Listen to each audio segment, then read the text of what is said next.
Assalamualaikum warahmatullahi wabarakatuh. Nama saya Nadia Faiza Zafira dari kelompok 9 ingin menjelaskan gizi pekerja dan gizi masyarakat.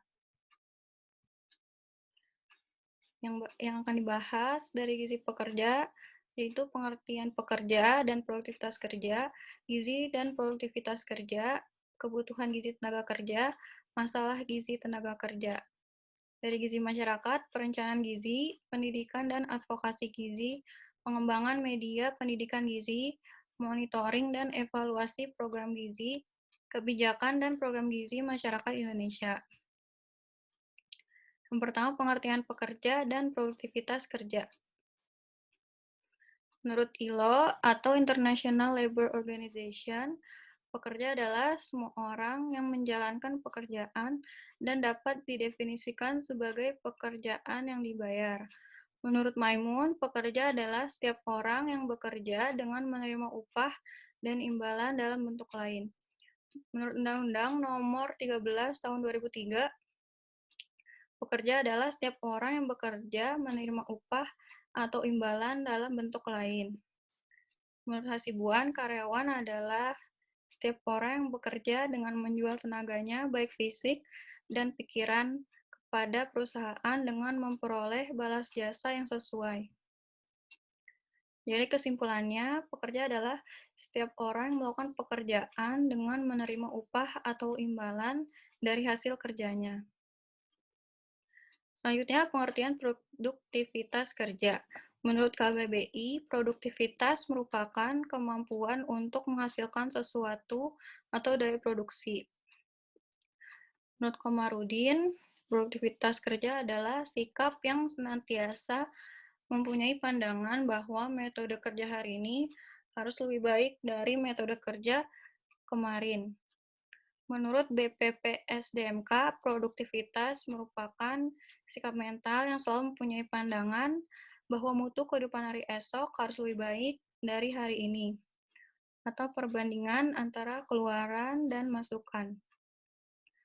Menurut ILO, produktivitas adalah perbandingan secara ilmu hitung antara jumlah yang dihasilkan dan jumlah setiap sumber yang dipergunakan selama produksi berlangsung. Kesimpulannya, produktivitas kerja adalah perbandingan antara masukan atau input dan keluaran atau output yang diharapkan mampu menghasilkan output yang maksimal dengan cara memanfaatkan sarana dan prasarana yang ada dengan selalu melakukan perbaikan dan memperoleh manfaat maksimal. Selanjutnya, gizi dan produktivitas kerja. Gizi kerja menurut BPPSDMK adalah gizi yang diperlukan oleh tenaga kerja untuk melakukan sesuatu pekerjaan sesuai jenis pekerjaan dan beban kerjanya. Atau ilmu gizi yang diterapkan kepada masyarakat tenaga kerja dengan tujuan meningkatkan taraf kesehatan tenaga kerja sehingga tercapai tingkat produktivitas setinggi-tingginya.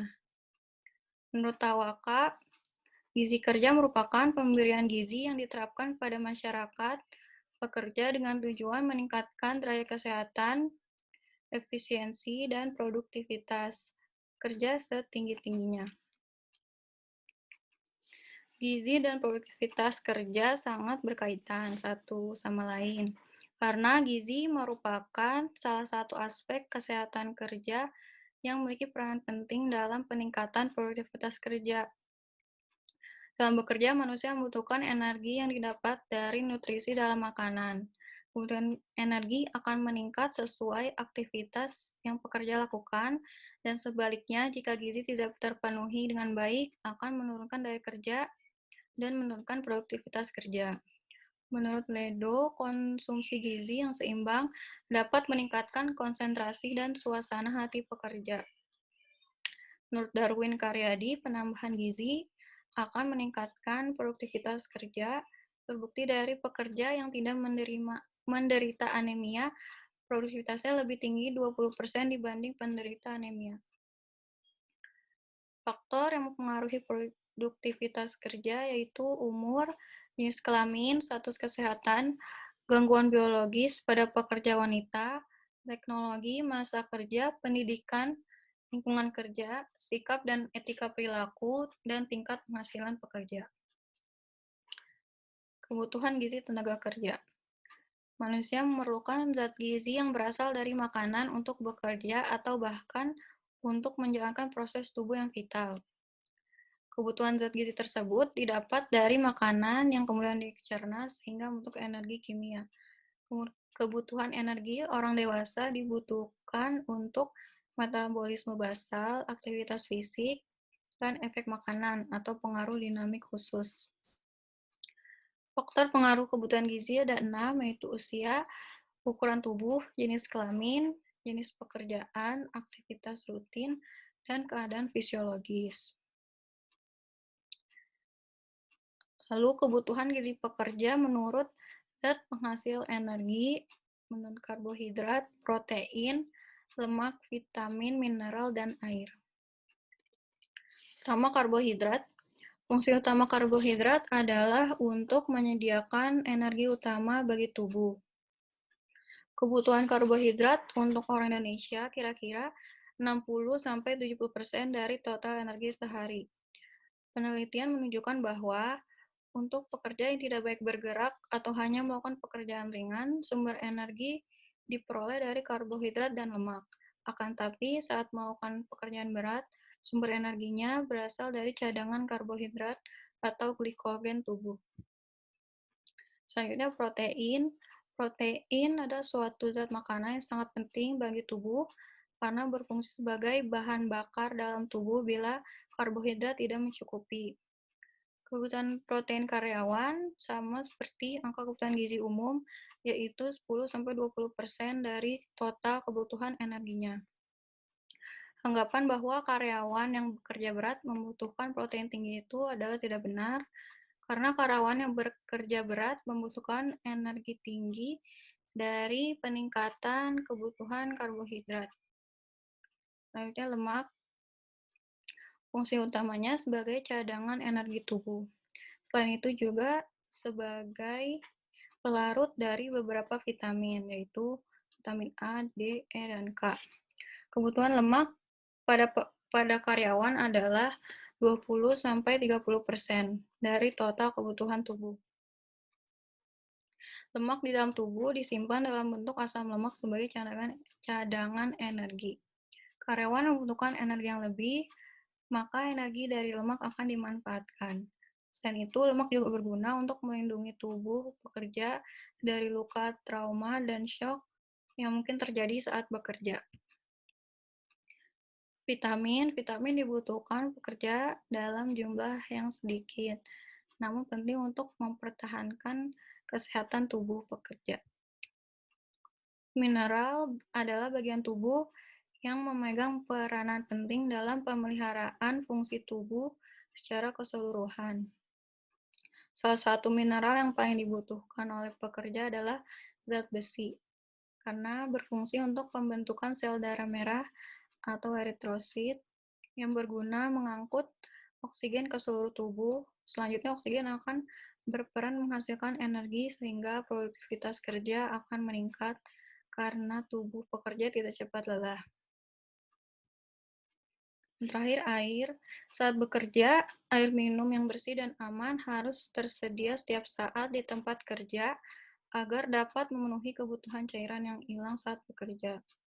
Seorang pekerja dianjurkan minum 2-3 liter air per hari. Lalu kebutuhan gizi per hari pekerja menurut umur, jenis kelamin, dan aktivitas fisik. Aktivitas fisik adalah gerakan yang dilakukan oleh otot tubuh dan sistem penunjangnya. Banyak energi yang dibutuhkan tergantung seberapa banyak otot yang bergerak dan berapa lama dan berapa berat pekerjaan yang dilakukan. Ini contoh tabel kebutuhan gizi per hari pekerja menurut umur, jenis kelamin, dan aktivitas pekerjaannya, ringan, berat, atau sedang. Menurut Adriana, pengelompokan jenis pekerjaan berdasarkan kebutuhan energi ada ringan, sedang, dan berat.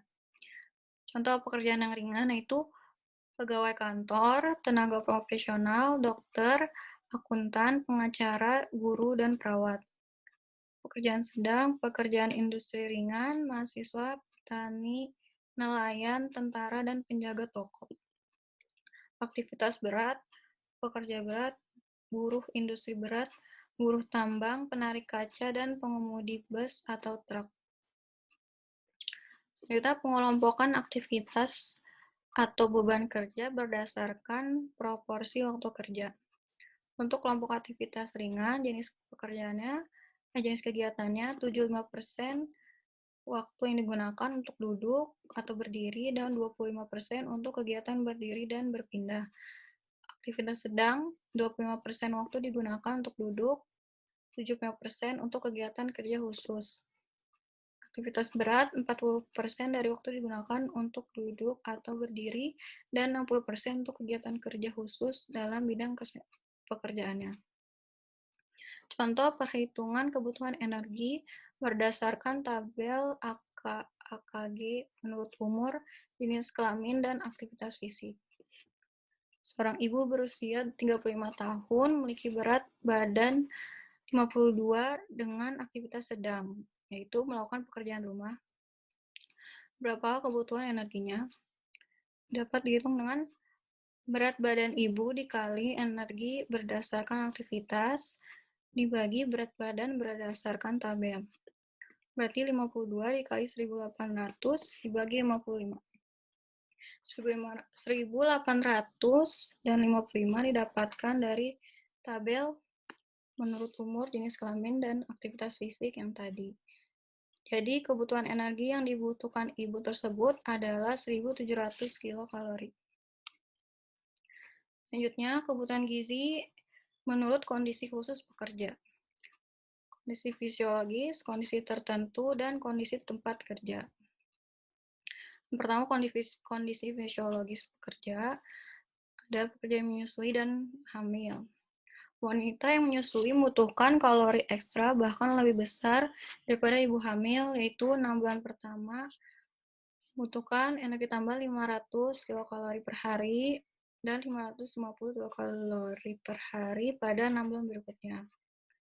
Seorang wanita hamil, nutrisi yang dibutuhkan bukan hanya untuknya, tapi untuk perkembangan janin, maka wanita hamil membutuhkan tambahan energi dan zat gizi lainnya, seperti zat besi dan asam folat. Kondisi tertentu seperti pekerja yang mengalami anemia zat gizi besi dan pekerja yang memiliki kelebihan berat badan.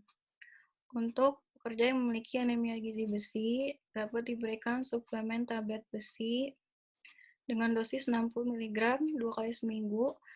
Khusus pekerja perempuan dianjurkan memberi tablet besi 60 mg per minggu selama 16 minggu setiap tahun.